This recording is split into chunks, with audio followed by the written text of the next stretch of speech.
Hello, Star Wars fans. Welcome back to the Starlight Podcast. We have a star-studded cast as per usual. Lord Dagovere, how we doing, fam? Pretty good. I like the energy that I'm feeling. I'm ready to talk about Mando and Grogu, baby. Let's freaking go. Damn right. Daddy Sheev, how we doing, fam? Doing good, boys. Excited as well to talk with you about the Mandalorian and Grogu movie. I had a blast watching it, and I can't wait to talk about it.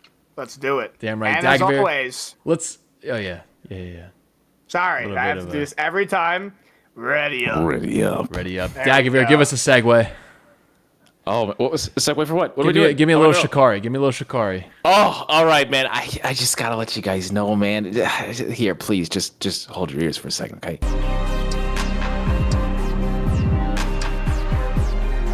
Woo! Let's go. It's that good. Under 15 seconds, so no copyright. No copyright. No copyright. No YouTube, copyright. we're chilling. That song was in the movie, and it is an absolute bop. Oh my god, absolute banger from Ludwig there. I was doing some research on Ludwig. He has like a million different scores that are just absolute bangers. Every single banger in the past 5 years has just been him. It's just absolutely insane. Yeah. I remember after I think it was before season 3. Wakanda Forever had come out, and there's a part where the main character gets the Black Panther suit in there, and that is when she comes down and has the suit and she's the new Black Panther. That track he made is so fucking good, man. It's so good. Him? Yes. He did that whole movie. I think he did the first one too, and I was just like, buddy.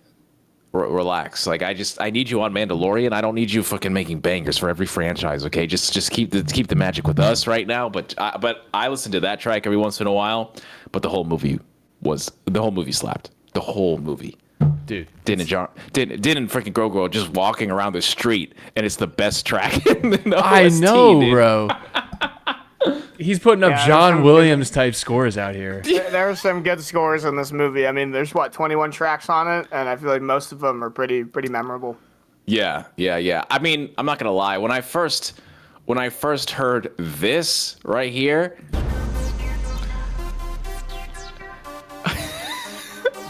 I said to myself, what the hell is this, man? Are they gonna give me like something from another project where I'm gonna start hearing lyrics and stuff? I don't want to hear this. And then I got slapped. Like straight up. I straight up got slapped because the music was slapping, and I was like, okay. And then it just got better and better and better, and I was like, wow, this is the type of creative execution that I'm hoping for in Star Wars, because it's one thing if you want to do traditional Star Wars. That's the thing. I'm scared. Don't do anything too new. But if you do something new and I like it, shit, if it's so good like that, okay, baby, because it's a staple.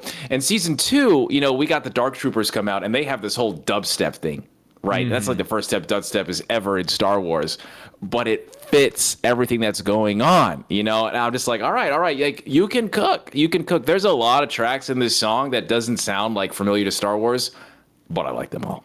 Yes, yeah. It works. He's found his little Star Wars niche, his little niche of like the techno, like dubstep stuff. Like he finds these perfect moments to just kind of insert his little twist and his little flair. Yeah. There's a clip of him like talking about how he like discovered the Mandalorian song, like basically. Yeah. And he's got this like the instrument, whatever it is. He's just like, I've never really used this before, and then he just decides to use it and be like, that's kind of a banger. I kind of cooked right here, and then he just kept refining it, and now he's been cooking with that. But we digress about the first off the score. Ludwig, great job. But let's just get into the movie. All right. What initial thoughts, Johnny? We saw the movie together in theaters, but let's just open it up. We'll pop out everywhere we want to go. No real restrictions, anything. What did we think of this movie? Dude, well, first of all, it was a pleasure to see it with you. I find it, I appreciate that, your girlfriend came with us and put up with us for like 2.5 hours. My goat. And then filmed, the goat. Shout out to her. But, I appreciate, she filmed, our reaction and stuff. But, dude, so much fun. I really enjoyed the movie. I thought it was just a fun little space adventure. There's so many things that happened that I thought were really interesting. There are a few issues I have with the movie. I mean, obviously it's not like a crazy like Andor level or Maul Shadow Lord or anything like that, but from just a fun little space adventure where there's some cool action, little baby Grogu is just cute farming the entire time. It was just such a fun watch, and I haven't felt that way. I mean, it's been 7 years since we've seen a movie in theaters for Star Wars, and that just going there with you and, you know, getting my bucket of popcorn behind me with the Mandalorian on it. Yep.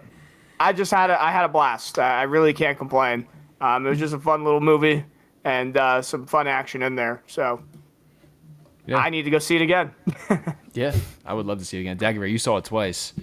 Yeah, how was your experience? I did.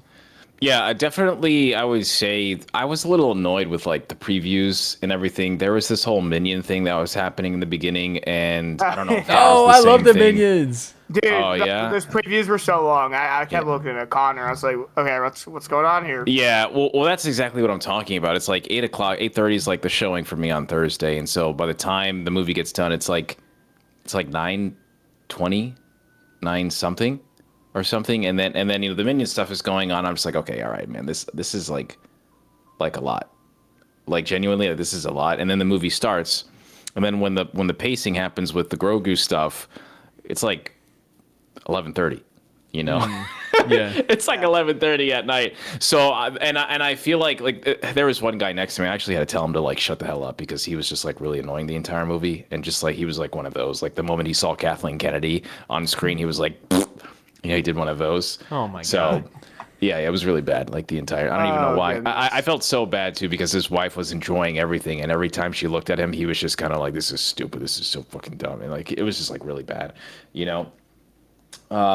And when we got to that point where the Grogu stuff was going on, the pacing I felt like was just tough, especially for that showing. There were some slow moments. Yeah, that showing. But in my second watch, when I watched it, it was like midday, and I know what was coming, and you know I got there a little later because the fucking previews are just ridiculous. I enjoyed it. I enjoyed it much more than I did the first time. You know, so I definitely gave it like a high 7, man. I thought it was. I thought it was exactly what it was going to be honest. You know, it had the fun moments, and then Grogu's in the title, so it's a Grogu movie. You know? Yeah, I feel the same way, Dagovere. I only saw it once.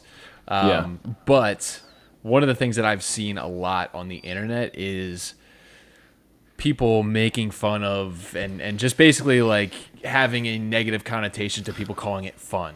They're like, oh, this is a fun movie. Yeah. This is a fun movie, meaning that it's garbage, like meaning that it's not good. People are too scared to say that it's bad, that they're just going to call it fun. Like, oh, it was fun. Like, it was bad, but it was fun. Like, that's not what fun means when we're talking about this Mandalorian and Grogu movie. It's literally an action movie that is unserious.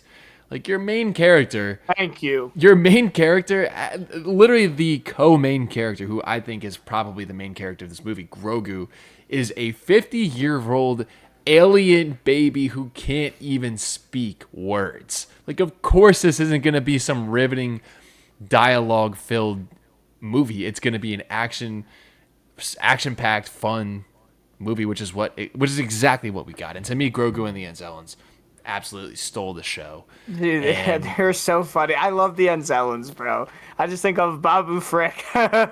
Dude, they were just so funny in their little ship and just their little like dialogue. I'm not gonna do the impersonation right now. I'm not gonna embarrass myself with that. Big pipe, huh? Bad baby. I love that, dude.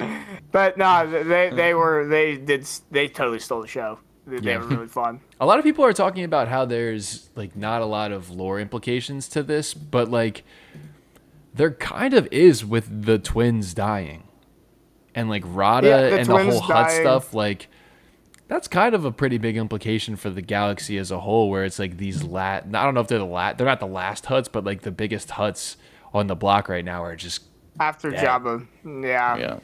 So that's and also there was all those other Hutts just like in there too.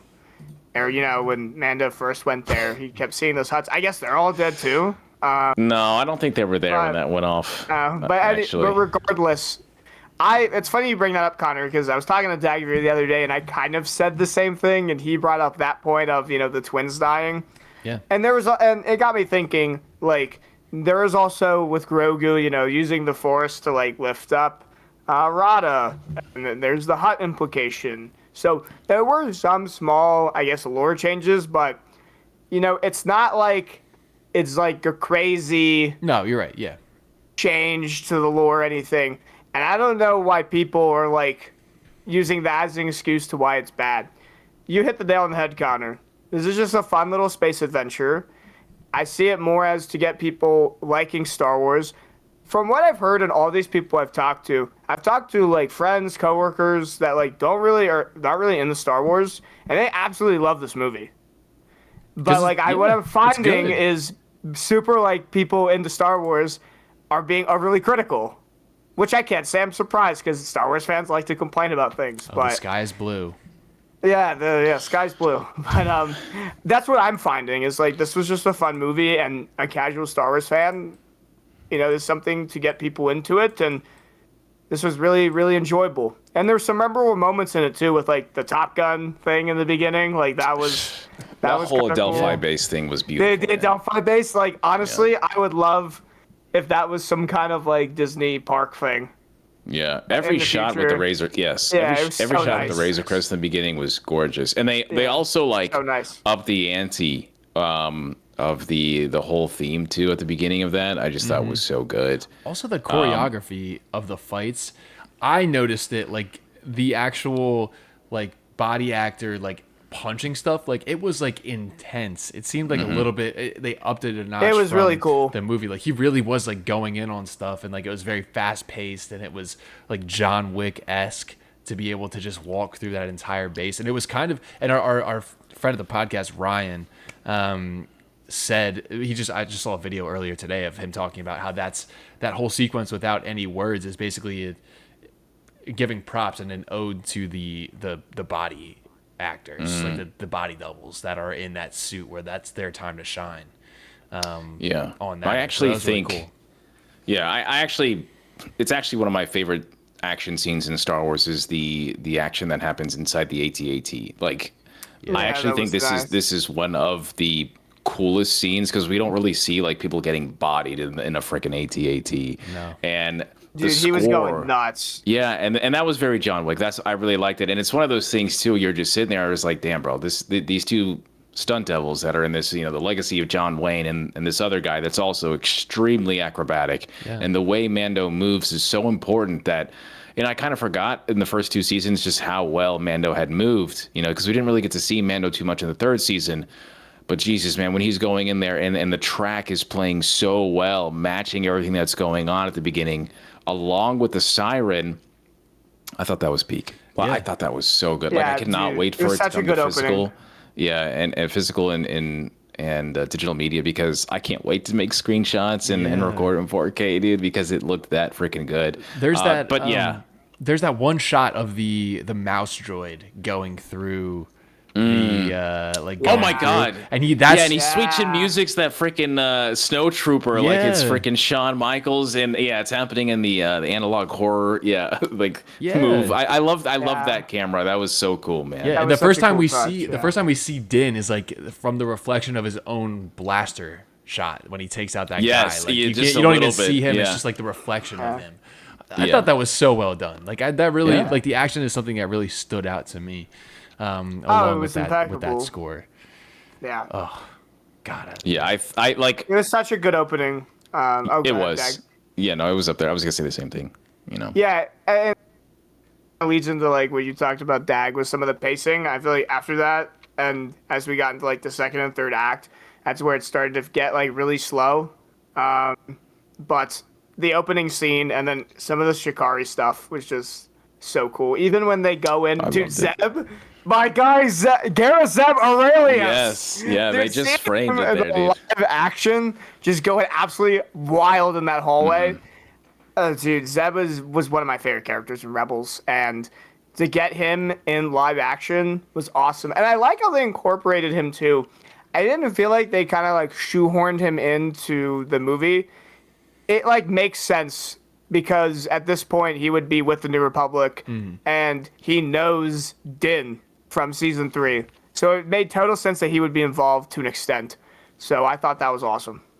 Yeah, there's a lot of things that I'm wondering because production did start around probably 2020, 2021, and then you have the Cara Dune situation, and then Carl Weathers dies, so I'm wondering how many different types of scripts and characters that they had in replacement for Zeb or something like that. Then I keep seeing stills now after the movies that Marshall IG-11 was also supposed to be in this movie as well, and he was taken out. There was a figure that came out, Dag, for IG-11. Yeah. And he looked different than he did in season 3. So yeah, no, he's got all white and red. Exactly. Yeah. So he must be in a deleted scene of some kind, or they were going to include him and it got cut. Yeah, maybe Navarro was supposed to be more involved. Yeah. Well, that's exactly why I think the Ancellans are in it. Yeah. Because they go off in Navarro. It's because you can't have Navarro without Grief Karga. Right. Exactly. But rest in peace, my boy.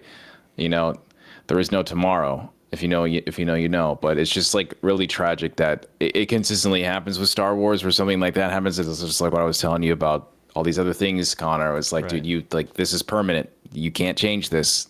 So when someone's gone, they're gone. That's their last part of this story. You can't retcon this shit. You can't rewrite it. So the production stuff always, I think, is a huge killer. But we did get big boy Brotron. Rada the Hutt. Dude, every time I saw him, I was just thinking of you, Dagovere, because you were the biggest Rada fan.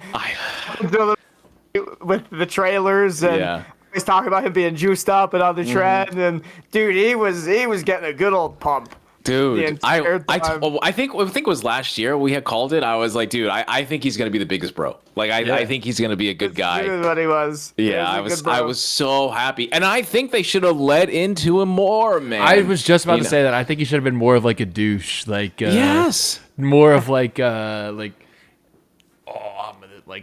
so he was kind of doubting him. He was like that for a little bit. He was he became more lovable. But but I still think he should have been just like Grogu was. I think he should have had a bigger role. I think he should have had a bigger role, and I guess we could talk about the things that I keep hearing, the criticisms Johnny had brought up, I keep hearing this terminology is a big nothing burger, but I feel to me, story happened in this movie. It's just not Andor level. It's not episodic episode 11, 12 type of stuff. So I think that's why a lot of people are upset, and I think that is very valid. Yes, of course, but I think also they're overlooking the story arc that happened in this, especially, which I think is the most important part, is Din realizing he's not going to be there forever. I thought that was the whole point of the story. And because Grogu, this is a coming of age story for Grogu. He no longer falls asleep when he lifts people up. He no longer falls asleep when he uses the Force.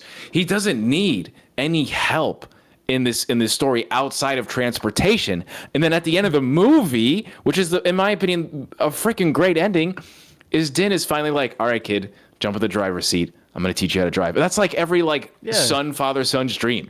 Right, exactly. I think people are completely missing over that. And Rada's a part of that too, because one of my favorite scenes is Rada playing with Grogu on the beach in the water, and Rada is all about my father wasn't there, he's a dick and blah, blah, blah. So I loved Rada's spiel. And Rada may not have had the father that he always wanted, but he could be something like that for Grogu. And yes. I thought that whole triangle of Din realizing that, Rada being there and protecting Grogu and stuff like that, and then Grogu also kind of becoming grown up, because it is a coming age story, and he's helping Din, and he's protecting him and stuff like that. That the story there for me was fine. I really liked that. I enjoyed that, and I think people are discrediting it, to be honest. Yeah, I agree. Yeah, I was gonna say I agree with that, but also what I think people are why they have that criticism is, I think people think this was going to be Marvel level, where everything connects to a larger story. And I kind of thought they were going to go more for that, but I'm completely fine with what we got.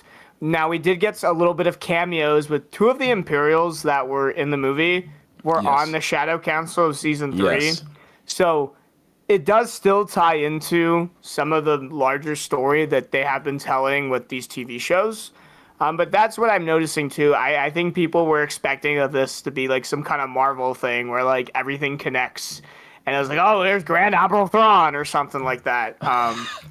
Not for real. I think that's where people's like expectation, and that's where like I feel like some of the hardcore Star Wars fans are just ruining it for themselves because they set their expectations to such this high, like crazy standard, and that's never what this movie was. This movie was just a fun space adventure that anybody, even if they're brand new to Star Wars, can enjoy. Yeah, I think yes. I think I think that's correct. My issue is just like, I guess I'll play devil's advocate, is like, you have Star Wars attached to this movie, Star Wars, The Mandalorian and Grogu. So people already have high expectations, you know? I think that's also the issue of disconnect, because if I'm in charge, I'm not leading with Mando and Grogu, guys. I'm leading with Starfighter. Starfighter is the first movie that we have since Rise of Skywalker, and it's coming out in 2027. I'm holding this movie for 2028, you know? Because then, at the very least, I'm showing people, hey, we're serious about this. We got this pretty good director that's been a lot of pretty solid stuff. Here's this incredible cast that people like. Here's a new story. And it also is enhancing whatever stories that they're going to try to do with Rey, New Jedi Order and stuff, if that's even a thing anymore. Mandalorian and Grogu, yes, it is extremely safe. And I think I even said this before in the couple of weeks of the podcast before the movie release, is I felt like it was going to be a soft reset for the Mandalorian and Grogu and their story. Yeah. You know, and I think it is, because genuinely, if you're a new fan, if you're someone trying to get in there, you don't need to watch any of the Mandalorian seasons to watch this movie. And I think that is another reason why hardcore Star Wars fans are like, what the F, bruh?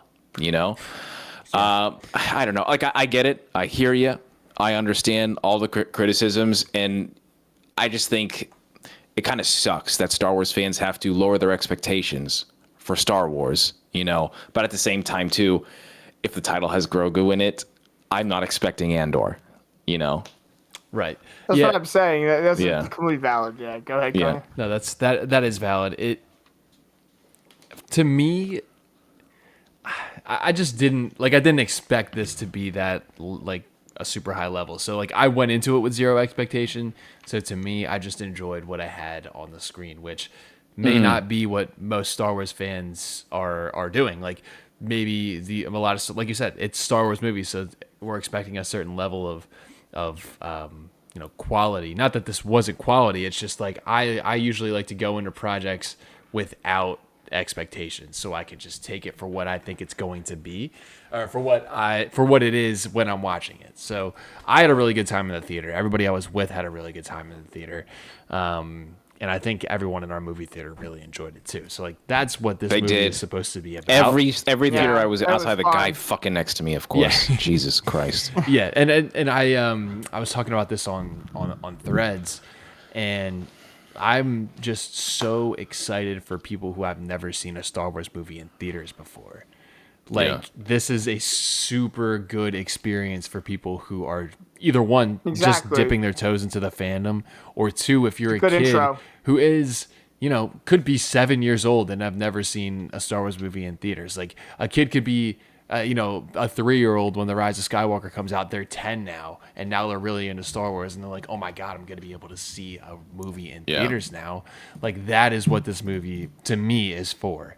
And like we talk about, Star Wars is a buffet, and that's the kids part of the buffet. This is like a kids movie, and I still really enjoyed it. So that's my mindset. That was my mindset coming in, and also seeing all this discourse. That to me is what allows me to really enjoy the movie. Is that it's not, I'm not the target audience. Like even though I got this little guy right here. We are not the target audience. The deep lore fans are not the target audience, but the deep lore fans can still enjoy it if they want to. Can still enjoy it, yeah.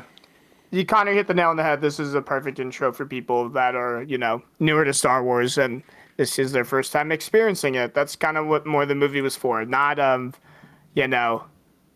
Admiral Thrawn and all these things connect to each other. Like that was never really like the intention.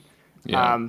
I see Connor lost his camera, but another thing that got me thinking of some of this criticism I'm hearing from Star Wars fans is when I was a kid and I saw Revenge of the Sith, I feel like there were a lot of old heads that like hated that movie. Yes. But people that grew up with it, like me, and now people that are gonna grow up with the Mandalorian and Grogu are gonna love it and grow up with it.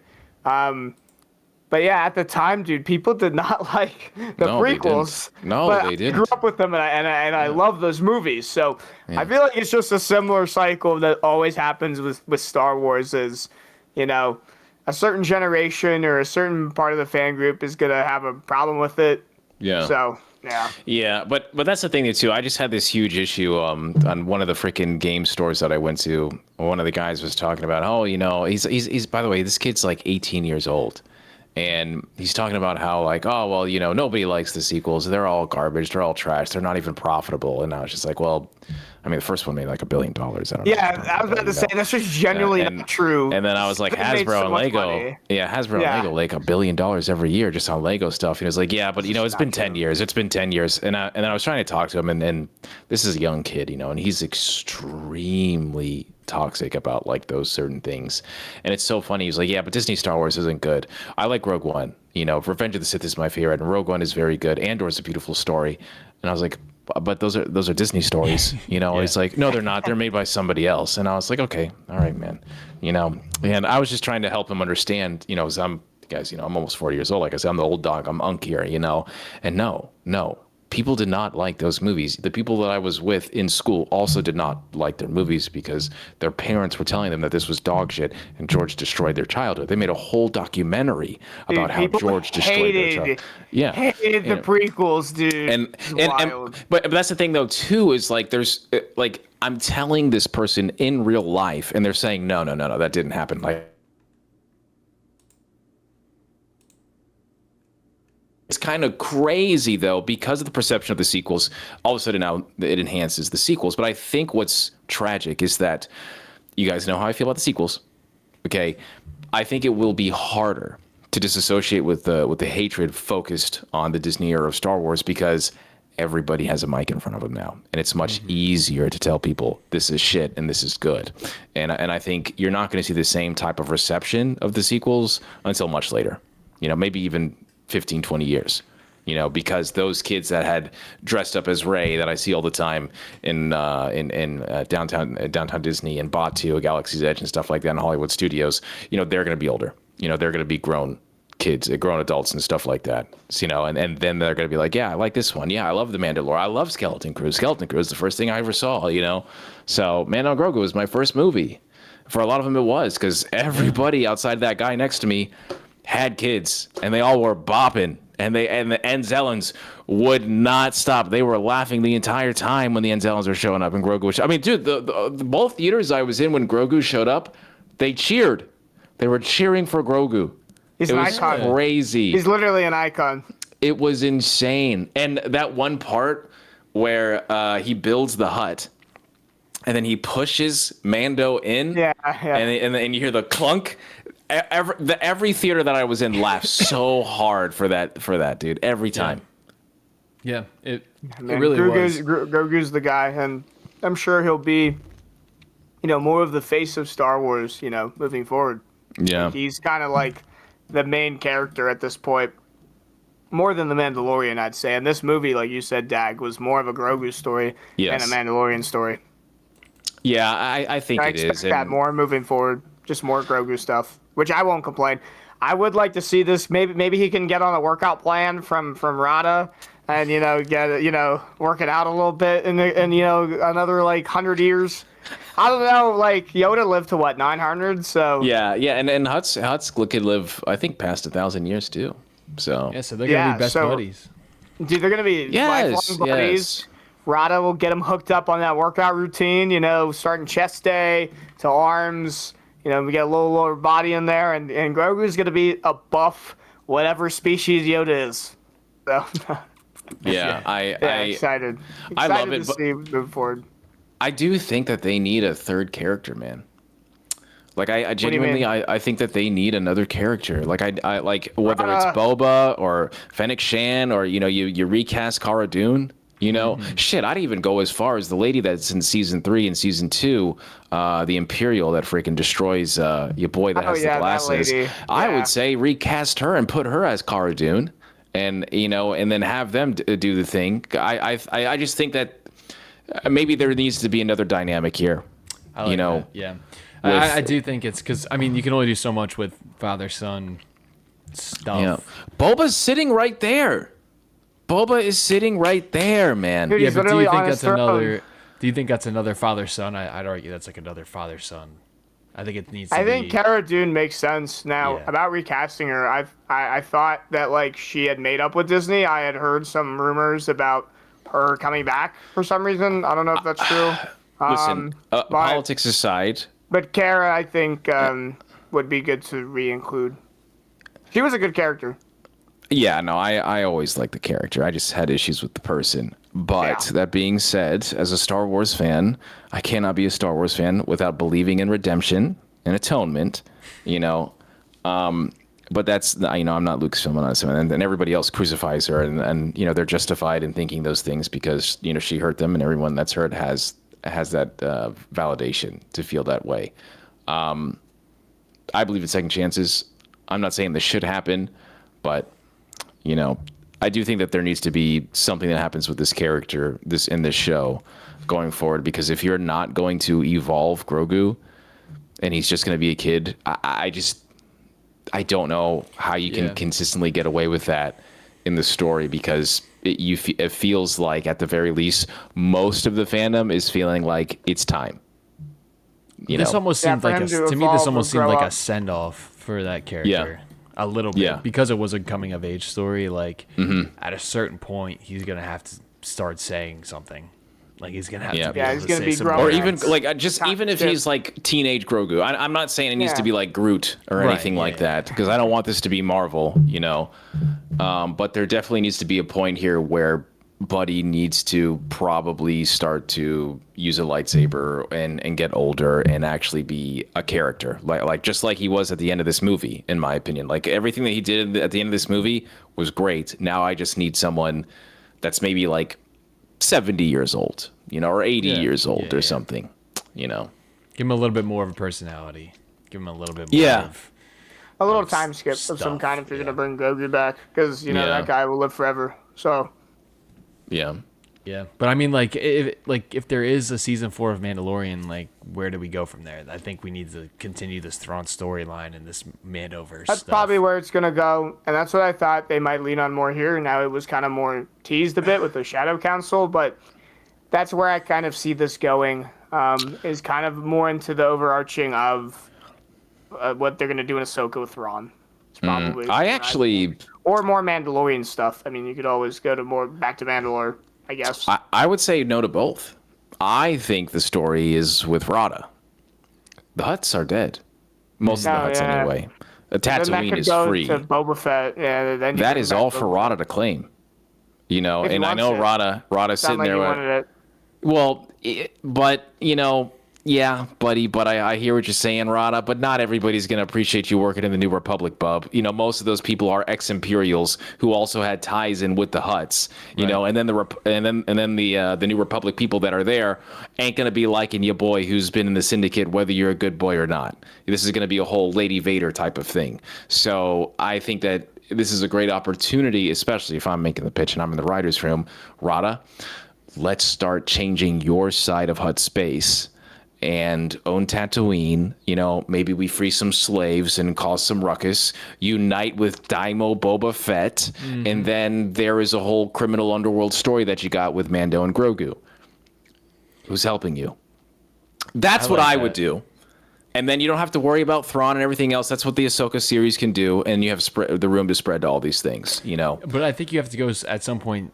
You have to go to Jedi Grogu. Like you have to bring him back to be a Jedi. So I mean, I guess the kid lives 900 years, so you have time to do that. But at some point, I feel like you're gonna have to pivot from him being a Mandalorian to him being a Jedi, and he needs someone to teach him, actually teach him the ways of the Force, not like the 10 days that he was Luke's in the book boot of camp. Boba Fett. Yeah. I don't know if you guys have ever read the book I, Jedi, but I think I, Jedi is such a great book from Legends Continuity, because there's a whole bunch of characters that are training under Luke Skywalker and his new Jedi Temple on Yavin.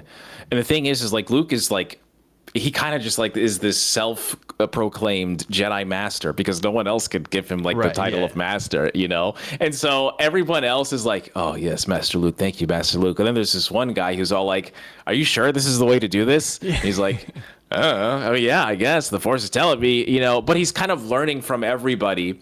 And I can see like maybe there's an opportunity where you could took back at the Boba Fett and he gives Grogu that choice. And then maybe there's just like recollection or something where like, or an epiphany where Luke is like, I fucked up. Maybe I shouldn't have done that. You know, that's not really, that's more of the dogmatic Jedi from the prequels. Grogu comes back to me and says, hey, I want to learn some stuff. Yeah. You know what? I'm going to teach you. And because I have faith in you, I'm going to do this. And you go off and you don't even have to be a Jedi. You just be the best version of you. And I think that's a very Luke Skywalker thing to do. I would 100% and then agree with that. Yeah, and then maybe Grogu is not a Jedi, but he has a lightsaber and he uses the Force, you know, and stuff like that to help his daddy Mando and stuff like that. And maybe there's an eventual, I am a Jedi, but in the meantime, he's just Grogu. You know, Yeah. I would like that, and I think that's really cool. And I think whether people like it or not, member berries or whatnot, whatever you freaking people complain about these days, you know, Luke is also an integral part of Grogu's story because of that. Unless you find someone else that can teach Grogu these things, because he is 50 freaking plus years old with like prequel Jedi training and Luke Right. Skywalker training. So he's got stuff. There's a thread there that you can follow, especially with Ahsoka too. Like maybe he stops by Luke's Jedi temple again. Hey. Oh no, we need help for Thrawn. Like, Yeah. Grogu, get over here. Like, what are we doing here? And then you know, he's spending some time with Ahsoka, and then he, you know, becomes this amalgamation of Mandalorian and Jedi, and then he's just hanging out with his dad, and you know, I don't know. I think that's the that is what should be focused on moving forward, is him moving towards becoming like a full-fledged ability, like have the abilities of a Jedi, A Force user. yes, a Force user. Yeah. Yeah, I agree. I think that's and that is why he's like he has the most potential out of any character that we have Right now, in the fandom. yeah. right But I now. think There's a both lot him you and can Rod do. are insane. Like when you think about it, like Rada both those as well. characters introduced in The door is open for Yeah. Rada. yeah, Yeah, man. to me, I just don't connect as much with the criminal underworld stuff as I do with like the Jedi stuff. So like Grogu to me is like very, very intriguing. Yeah. Cool, but I do think there is an opportunity for some more criminal underworld exploration in Star Wars, because I was always intrigued by the canceled 1313 game.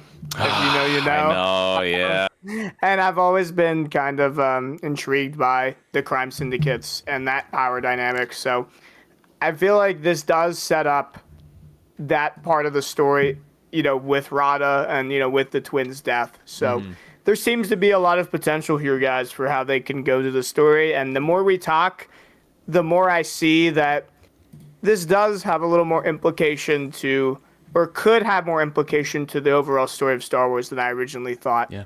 So, yeah, excited to see where we go. But, yeah, I kind of already know how you guys rated this, but for the podcast, you guys want to say all at the same time what we rated the movie? Yeah, we can do it. All All right, right, ready? go ahead, 3, 2, 1. 7. 7 out of 7. 10. 7 out of 10, yeah. Yeah, 7 out of 10. It was just fun. And if you have the chance, you should go watch it. I mean, it's just a fun experience. And, yeah, Star Wars is back in the theater. Can't wait. If you're willing to scrounge up all the change for a movie ticket, it's like 20 something freaking dollars. Yeah. Jesus. Popcorn box $29.99. Yeah, my popcorn thing was like $20, and it was like $20 to get in. So Ridiculous. a little pricey, but that's why Dollar Tree exists. So get on over there and load up on some snacks, and you're good to go. There we go. Man. Yeah. Let's honestly, are we ready for an updated Star Wars movie ranking? Yes. How are we feeling about Excited that? to do this. Yeah, let's do it. I have to preface this with every time I rank movies, the Star Wars movies, it is different. It is what I've been feeling like in the moment, the vibes in the moment. Some of these I have seen very recently. Some of these I have not seen very recently. So it's just like I was ranking them earlier today when I was telling you guys, kind of our outline for the pod, and I was just feeling vibes. So it's different than my previous rankings, but who wants to go first? I'll go last. I was pulling up a tier list to like. Oh, actually, okay. like, All right. rank All them. right. You go, I have you everything go. set up then, so maybe I'll. I can go Yeah, first. let's go, Connor. Yeah. I can. All right, so we're gonna be ranking every movie with the exception of the Clone Wars animated movie. Yeah. Would everybody have the Clone Wars animated movie at the bottom anyway? Yeah, Yeah. that's just Well, actually, I would have it. I would not have it the lowest. That's all I'm gonna say. I'd either have it lowest or second lowest. I mean, I love that movie as a kid, but objectively, it's not the best. Yeah. Yeah. All right. I'm still a little. All right. We'll start with do number it. Just number send it, 12. baby. Number 12. We're going from lowest to highest. Yeah. Number 12, Rise of Skywalker. That's my. Totally agree. That's at the bottom of my list. I totally agree. That's very valid. I was gonna put it there, too. Yeah. And then number 11, I have the Mando and Grogu movie. Really? I feel like that's way too low. That's wild. For No a offense. 7 out of 10? That's really low, dude. No offense. Attack of the Clones is better than that. I have Mando. Not that I really like the movie. I like all of these movies. Yeah. With the exception of just feels probably very Rise of low to me. Skywalker. That just Yeah. feels very low to me. All right. And then I have Solo. I really Okay. like Solo. I Okay. think it has a little bit more substance than the Mandalorian and Grogu. Okay. And I really like Donald Glover in that movie too. So, Yes. then I have the Phantom Menace at 9. Then I have Attack of the Clones at 8. Okay. Force Awakens, Return of the Jedi is at 6. Rogue One at 5. Revenge of the Sith at 4. A New Hope at 3. Last Jedi at 2. Empire Strikes Back at 1. Wow. But honestly, Mando and Grogu, but like basically 11 through 8 are like, you can switch any of those, I think. Yeah. It's basically like Solo, Phantom Menace, Attack of the Clones, and Mando and Grogu. Like, those are all kind of in that same tier for me. Okay. Johnny, Okay. are you finished? I just did my tier Yeah. list. I might Okay. move some things around as Yeah. I start speaking, but Yeah. I did one of these tier makers. You guys have ever seen these? You just drag Yes. images. So Yeah. so it has it from S to D. So in my D tier at 12, I have Rise of Skywalker. I agree with Connor. Less said on that, the better. After that, I have Attack of the Clones at 11. Okay. I love the end of that movie, but for Yeah. 2 hours, it's rough. Yeah. After that, I have The Last Jedi, Boo! and then I have Phantom Menace, but I feel like it could be. I feel like Phantom Menace is like kind of overrated. I think it's better than a lot of people think, but it is my what would that be, 9th? Yeah, 9 or 8. I think. Wait, can I count? 8? Yeah, I'm losing count. Wait, hold up. You said there were 12 total, Connor? Yes. Yeah, because Mando and Grogu now. Yeah. Hold up. Am I missing one? 8? Okay, I have 12 here. Okay. Then my next one would be, I had to just double check. And then I would go Force Awakens. Then Mandalorian and Grogu, kind of right in the middle. I feel like it's just solid. Yeah. And then I would go Solo. I have Okay. Solo at 6. And then my top 5, I go at 5, I have New Hope. At 3, I have Rogue One. Or 4, I have Rogue One. 3, I have Revenge of the Sith. 2, I have Empire. And 1, I have Return of the Jedi. Though I will say, objectively, Empire's the best one. I just enjoy Return of the Jedi a ton. So Forgot Yeah. you were Return Yeah, of the Jedi Glazer. I am a Return of the Jedi Oh, glazer. yeah. That Yeah, is yeah. for sure. I love that movie, probably more than I should, but it's my favorite, man. But yeah, that's my list. I have Mandalorian and Grogu kind of just right in the middle. I feel like it's better than all of the sequels, in my opinion, but it's obviously not like top tier. I feel like it's just pretty solid, right in the middle. Alrighty. All right, here we go. Drum roll. Here we go. All right. Number 12, Rise of Skywalker. Number Yeah. 11, Last Jedi. Boo! Hey! Number 10, Attack of the Clones. Okay. Number 9, Solo. All right. Number 8, Mandalorian and Grogu. Number 7, The Force Awakens. Okay. Number 6, A New Hope. Number 5, The Phantom Menace. Number 4, Rogue One. Number 3, Empire Strikes Back. Number 2, Return of the Jedi. Number 1, Revenge of the Sith. You guys are Return of the Jedi truthers out here. Yours is very close to mine. Honestly, ours was pretty similar stuff. We kind of just moved things around, but I mean, our top 5s were the same, really, except for I think you had Phantom at 5. I have New Hope at 5. Yeah. Honestly, but so my thing is like, outside of Revenge of the Sith and Return of the Jedi, for me, like The Force Awakens, A New Hope, The Phantom Menace, Rogue One, I can switch around and it'll just be the same for me because I really like The Force Awakens. It is my favorite, like one of my favorite movies, literally. But tier list wise, like the best Star Wars of all time, Empire Strikes Back. I don't think it's close, but depending on what day it is and how I'm feeling, it's either Return of the Jedi or Revenge of the Sith is my favorite because Anakin Skywalker is my favorite. So of course those movies are my favorite. You know, Yeah. And that's a good point. Honestly, for me, anything from, if I can count, 9 to 6. So basically, Phantom Menace, Force Awakens, Mando and Grogu, and Solo. I could just move those around. Yeah. It's just solid stuff, but Yeah. You don't like Force Awakens that much, Johnny? You like it Mandalorian and Grogu better? I would say I do really enjoy Force Awakens, and like I said, I could move any of those around. I was moving things around as I was giving you guys my list. I'm going to be honest, because I was making my tier list. But honestly, anything from 9 through 6, I could just probably move. I really like Solo. I feel like Solo got overhated. I really like Solo because it wasn't the Obi-Wan movie at the time. Everybody was just butthurt because it wasn't Obi-Wan.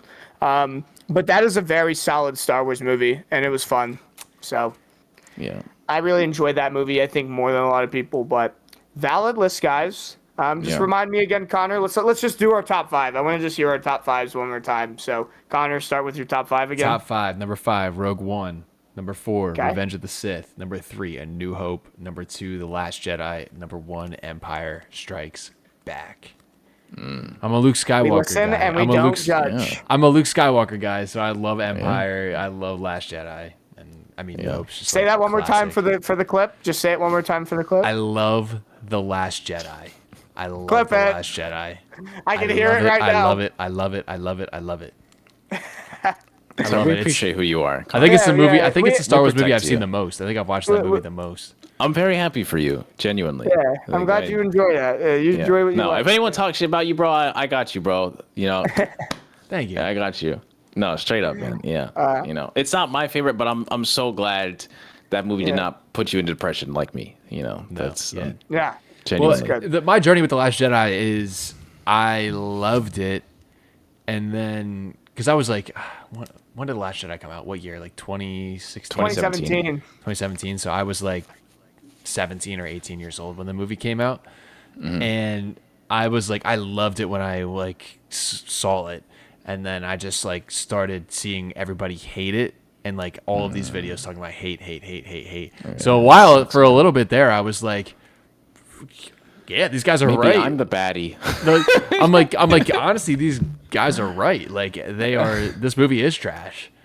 And then I got back on Star Wars TikTok, and I was like, I like that about the movie too. Like I thought I was the only one that liked it. Like Yeah. And then I just kind of. But the thing is, see, this is what I think is so interesting. Is like I think your awareness is very compelling and intriguing to me. You know, because when I tell you the things that I don't like about that movie, you're like, yeah, I think that's pretty valid. But you still fucking like the movie. And I think that is a very Star Wars thing to do, is you absorb all the hate and be like, wow, yeah, you're right. But it's still my favorite, bitch. You know?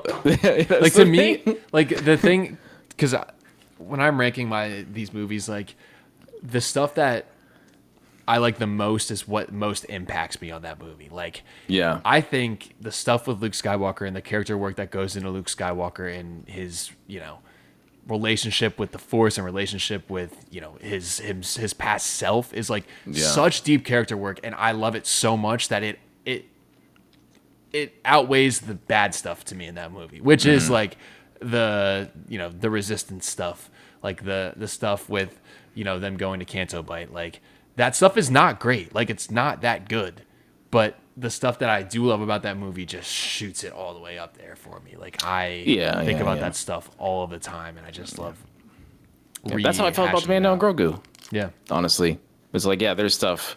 I mean, we talked about it a lot, but I'm glad that you are still defending that movie and you haven't been overcome by. Hey, you're not letting the haters get, or me. Yeah, you're not letting the haters get you. You got to respect that. I remember 6 years ago when you made your first, Last Jedi glazing TikTok, and the comments were brutal, but you stuck with it, man. I respect it. I respect your opinion. Yeah, Johnny says I do it for clout. I'm not just a friend group. But I respect it. I respect the hustle. No, no way, dude. Nah, you like it. I'm convinced at this point you like it. It's your thing, man, and I'm glad you wear it with pride. That is your second favorite movie. And we get shirtless Kylo Ren. That's why it's two. That's why I did it too. Because Jesus Christ. I'm sorry. You were about to say. I feel like you were about to say something serious, Dagovere. that's I always gone. say some shit. It's fine, dude. It's fine. There'll be another day where I won't shut up. Yeah. Well, I'll say my top 5 again, just as a reminder. Number 5. Oh, I didn't even say my top 5. I don't even think. Yeah, go on, Connor. Go on, Johnny. Yeah, I'll just reiterate my top 5. I'll go 5, New Hope, 4, Rogue One, 3, Revenge of the Sith, 2, Empire Strikes Back, and 1, Return of the Jedi. Beautiful. But again, Empire's the best one. I just glaze Return. That is all. Love that. Dag. Number 5 with The Phantom Menace.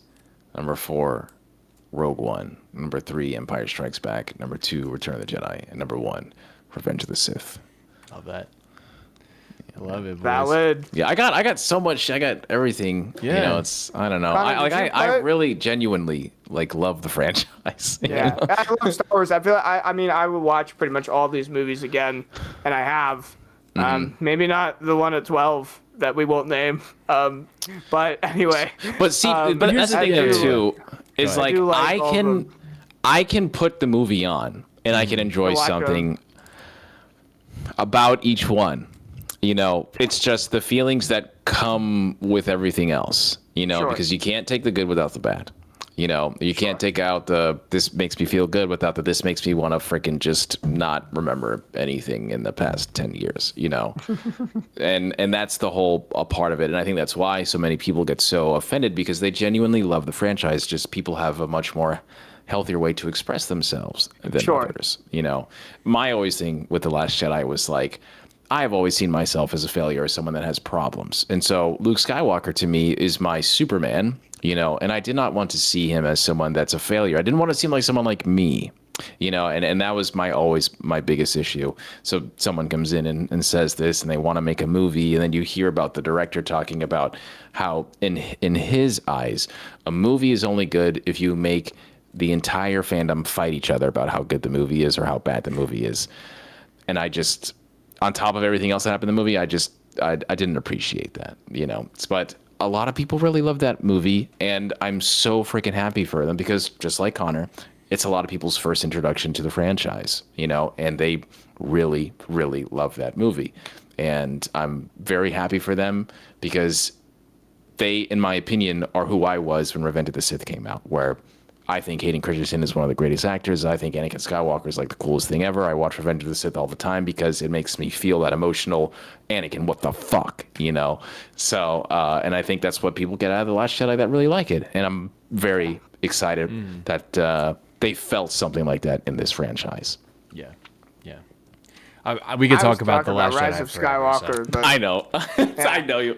I was more referring to Rise of Skywalker, but Yeah, but I just, for me, The Rise of Skywalker is just, like it's just I numb. like Last Jedi more than that. I mean, I had Last Jedi. Well, yeah, that's my thing too. Is like Rise of Skywalker, in my opinion, is, I don't like saying that these movies are bad or that they're failures. My issue is that they are the weakest. And if you are ending a 40 plus years franchise, The Rise of Skywalker, in my opinion, is not the culmination of it, in my eyes, and that's why to me it is the weakest Star Wars. Everything encompassing that episode 9, I think it more focuses on just like a few things and not everything. And that's what my main issue is. At least Last Jedi gets me emotionally, whatever, and that is very important in my opinion with feeling a Star Wars story. And I think that's why I understand a lot of the criticism that Mandalorian and Grogu has, is because it's fun and this and that, but there's nothing like else happening in that episodic Star Wars feel. Yeah. And you had it, Dagovere, at 8? I had it at 7, but it could move to 8. Last Jedi? No, sorry, Mandalorian and Grogu. Yeah, Mandalorian and Grogu was definitely like right in the middle. Yeah. Yeah, that's where I had it. But Connor, you had it at 11? Yeah, I had it at 11. But there's like a big gap between like the Rise of Skywalker and the Mandalorian. Yeah. Like Gotcha. like I said, like anywhere between like Mando and Grogu, Solo, Phantom Menace, Attack of the Clones. Like those 4 could be interchangeable at any point. So it could be as high as 8, on a certain day. On a good day. Yeah, I like Attack of the Clones. I think I have like a nostalgia tied to Attack of the Clones, specifically with like Lego Star Wars and like playing with my brother and like going through the droid factory and going on like Geonosis and all that stuff. So like, I was like, that's when I first got like super entrenched in Star Wars. Was in like, when did that movie come out? Like 2004 or 2003? 2002.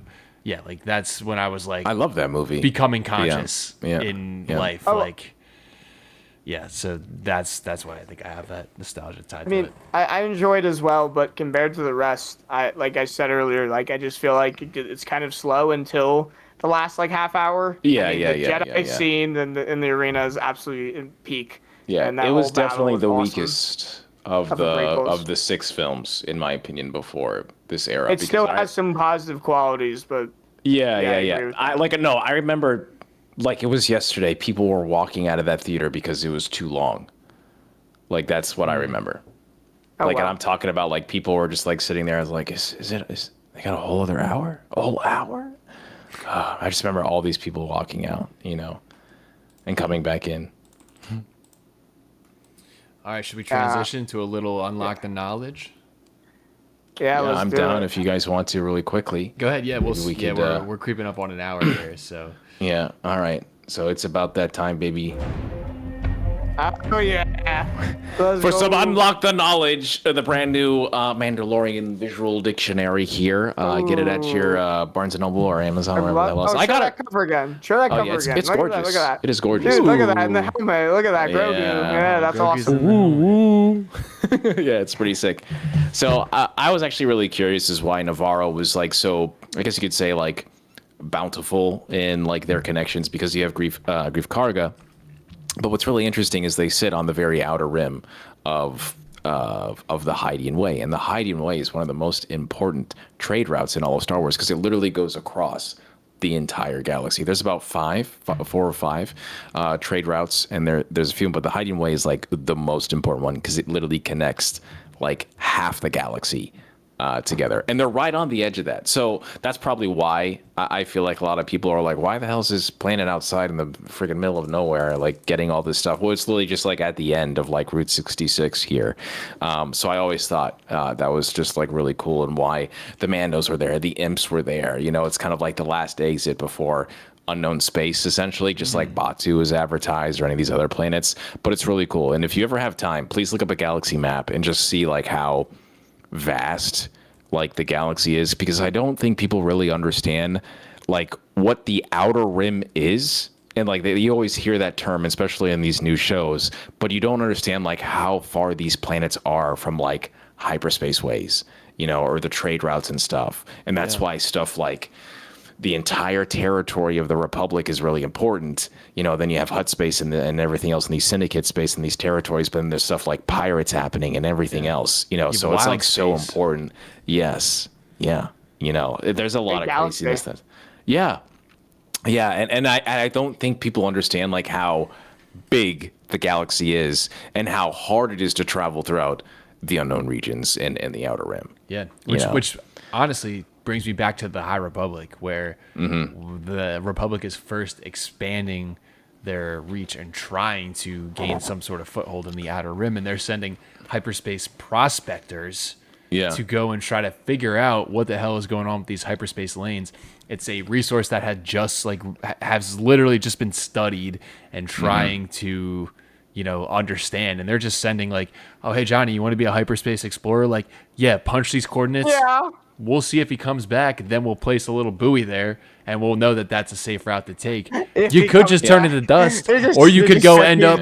You could go end up in that. That's like some interstellar shit. It is. No, it is. That's actually from the Tales of the Jedi comics. Believe it or not, that's where they got that from. Yeah. And then you see they're literally punching in the coordinates and hoping they don't blow up. Yeah, they're trying to find suitable life. They're trying to find a suitable route through this planet. That's exactly. Funny. Yeah, that's how they found Korriban. God, I love those stories, man. Yeah, that's so cool. And then you see, and then this is another aspect of the High Republic that I like. You see people, families like the Santecas, who are just profiting off of basically tolling the people because their ancestors were hyperspace explorers. They technically own the routes now, and they're just becoming infinitely more wealthy. Yes. And then the Space Turnpike. Yeah, and then Lor Santeca, who we meet in The Force Awakens, is an explorer, and he travels the galaxy with Luke Skywalker to find all these different relics. So there's just little connections of stuff like that I really,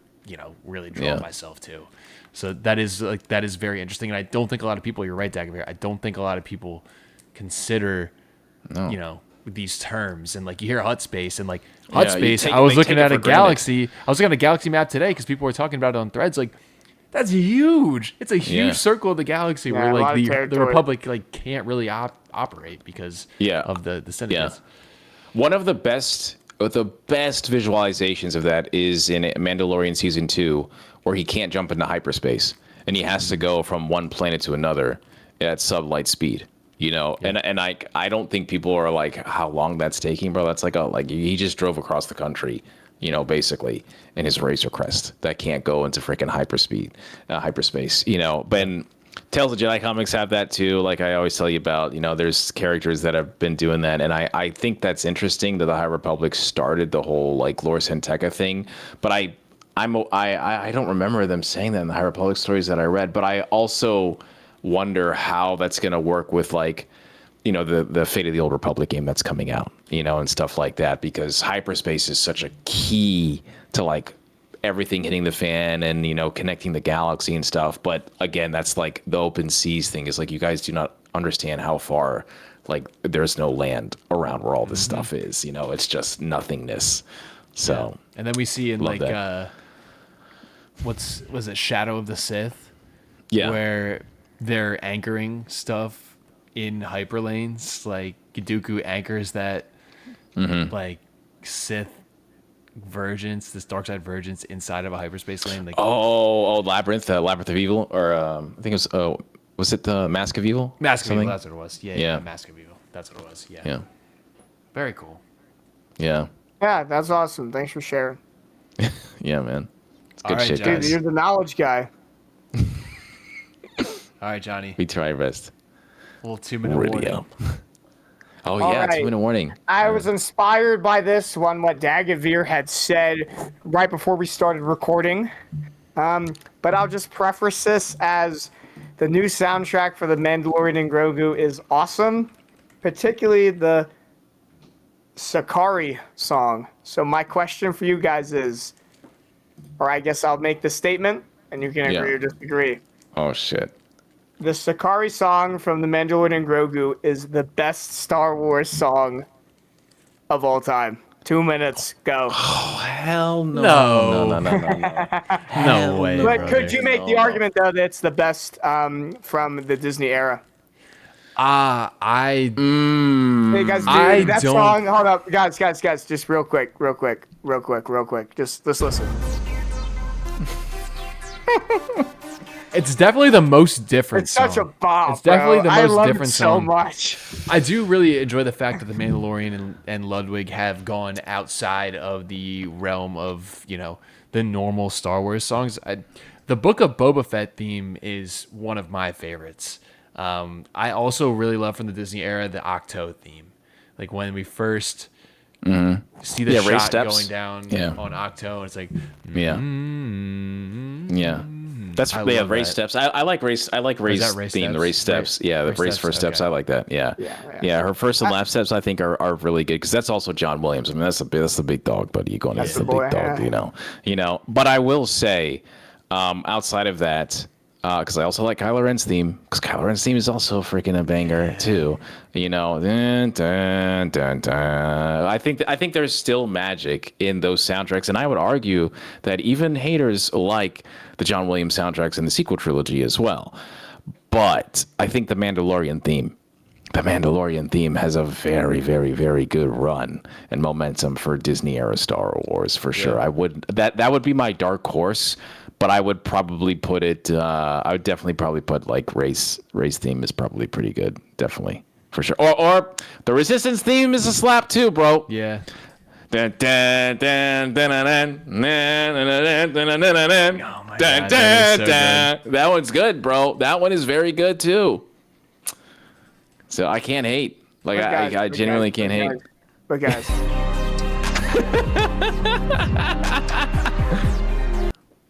I don't know, dude. It sounds just so like futuristic to me, and it's like our first intro to this planet. I love it so much. Maybe I'm just under recency bias, but it feels but it is like good. No, it is up there. It's different, but it feels like Star Wars to me, if that makes sense. Yes, like, it's not something we typically hear from a Star Wars soundtrack, but it feels futuristic. It feels like it fits. So. 100%. It was my favorite. It's like the one song that I like is like ingrained in my brain from this movie. Of the one song, it's like if you introduced that into an episodic movie, I would have not have liked it. But the only reason why it flies is because it's the Mandalorian, and the Mandalorian has already introduced us into so many different tracks from Ludwig that he's just killing it, dude. And it just goes into that whole. Hey, you like the? You haven't heard this trap shit before, but here's a freaking Mandalorian. Ooh, and I was like, all right, that's it. I'm sold, baby. Done. There you go. 4 more seasons. You know. Yeah, 4 more. Get ready. We'll take that. Yeah, good stuff. Yeah. Anything else you want to leave the crew with? I'll just say, if you can, just go check out Mandalorian and Grogu. It's fun space adventure. Even if you've never seen Star Wars before, you don't really need to be totally ingrained in Star Wars to understand the story. But it's just super fun. Go check it out, and Grogu is a little cutie boy. That's all. He's a little cutie patootie. Dagovere? Yeah, man. Yeah, no, just have fun, guys. You know, remember why you got into the franchise, you know, and try to focus on the things that you love more. I guarantee you, it'll be much more enjoyable for sure. Damn right. Everybody go watch The Mandalorian and Grogu. Dagovere, where can they find you? At anywhere Lord Dagovere, sir. We are on Twitter, Threads, Instagram, TikTok, whatever. We got a short every single Monday, Wednesday, and Friday, and then we have the podcast and stream on Tuesdays inside the Dark Temple on Dromencast, baby. Ready up.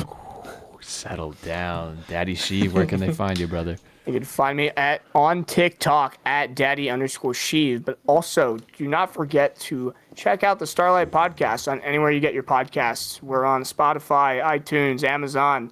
You can also check us out on YouTube, TikTok, Instagram.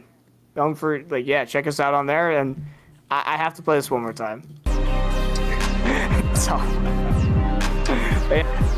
don't forget. Check us out on those platforms, and check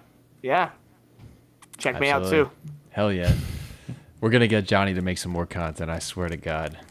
It'll happen. No, but anyway, yeah.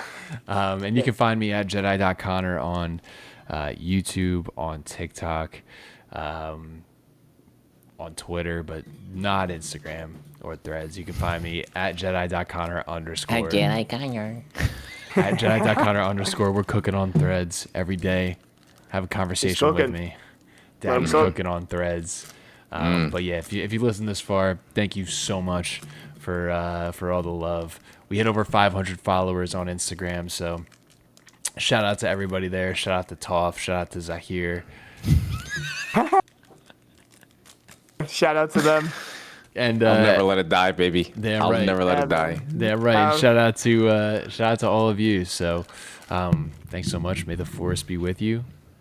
Deuces. Deuces.